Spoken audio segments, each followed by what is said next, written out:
Hey everyone, and welcome to this explainer. So, if you write Python, you probably know the exact universal frustration we're diving into today.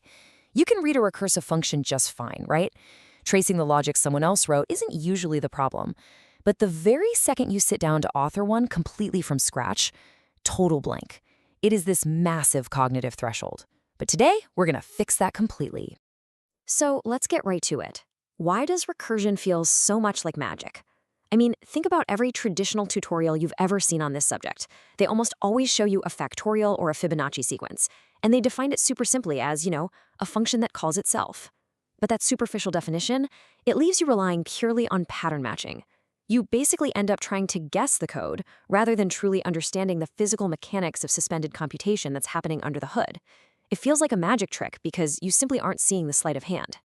All right, let's kick things off with Section 1, the illusion of recursion. To figure out how this trick works, we have to look at what's called the syntactic magic model.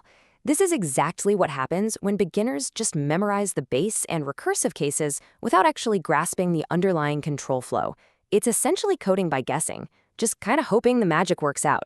And sure, you might get the script to run, but if I asked you how the memory actually operates to arrive at that final answer, you'd be totally stuck. Because there's this huge psychological trap out there. We call it the loop model, which is when you treat recursion as just a standard while loop that restarts from the top. But recursion is absolutely not a loop. The call stack model represents what's actually going on.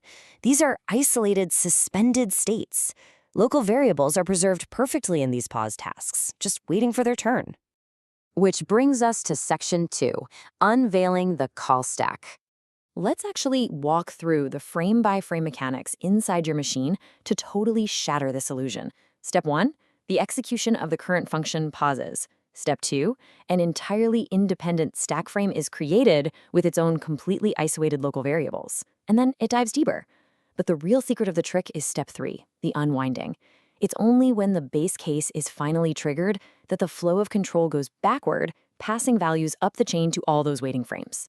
So here is the ultimate reality check. Recursion is literally just a stack of paused tasks. Multiple instances of the exact same function exist simultaneously in memory, but they are completely unaware of each other. They do not share variables. They're just sitting there in the dark, suspended in total isolation, waiting for a delivery from above so they can finish their math and go home. Moving right along to Section 3, the sleight of hand, the leap of faith.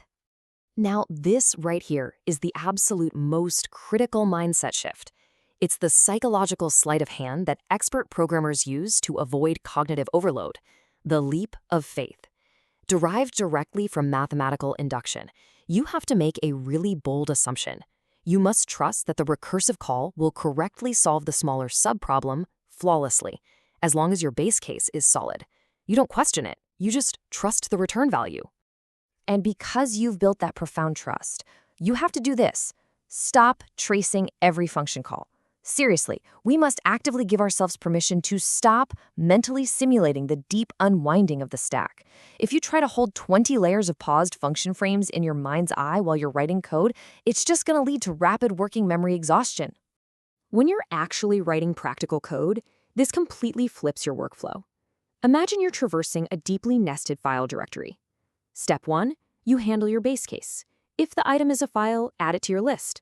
Step 2, the recursive case. If it's a folder, pass it to the function. Now apply the leap of faith. Just assume the recursive call perfectly grabs all the files in that subfolder.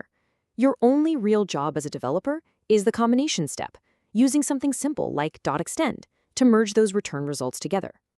Okay, let's jump to Section 4, breaking the magic. Mental models are great, but let's ground this in some harsh reality. 1,000. By default, the CPython interpreter enforces a hard, strict limit of roughly 1,000 recursive frames. Every single time a function is called, memory overhead is added to track variables and the execution state.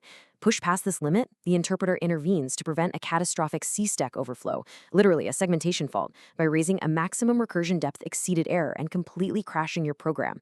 So, you might be wondering, why doesn't Python just optimize this out like other functional programming languages do? Well, this surprising quote from Python's creator, Guido van Rossum, explains exactly why. Tail call optimization destroys the accuracy of stock traces by eliminating frames. See, CPython deliberately rejects the memory-saving tail call optimization you'd find in languages like Scheme or Lisp. It actively sacrifices infinite recursive scaling in favor of crystal-clear, accurate debugging. Now, if we look at modern architecture, specifically Python 3.11 with the PEP 659 optimizations, things have definitely improved. Modern CPython actually isolates Python frames from the C stack.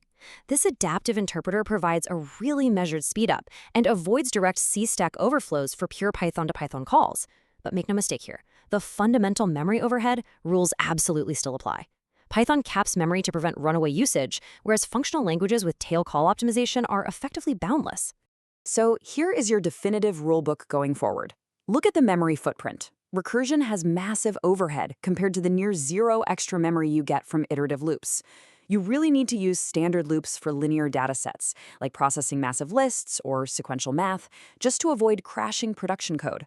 Reserve recursion strictly for branching structures, things like navigating file systems, rendering DOM trees, or parsing complex JSON where the depth is inherently shallow. So I'll leave you with this. Now that you know exactly how the trick works, will you trust the leap of faith in your next build? We have completely broken down why recursion feels like magic, dismantled that illusion, and hopefully rebuilt it with a true physical understanding of the call stack. It's time to stop hoping for syntactic magic, start trusting the inductive mental model to save your working memory, and always respect the architectural limits of your interpreter.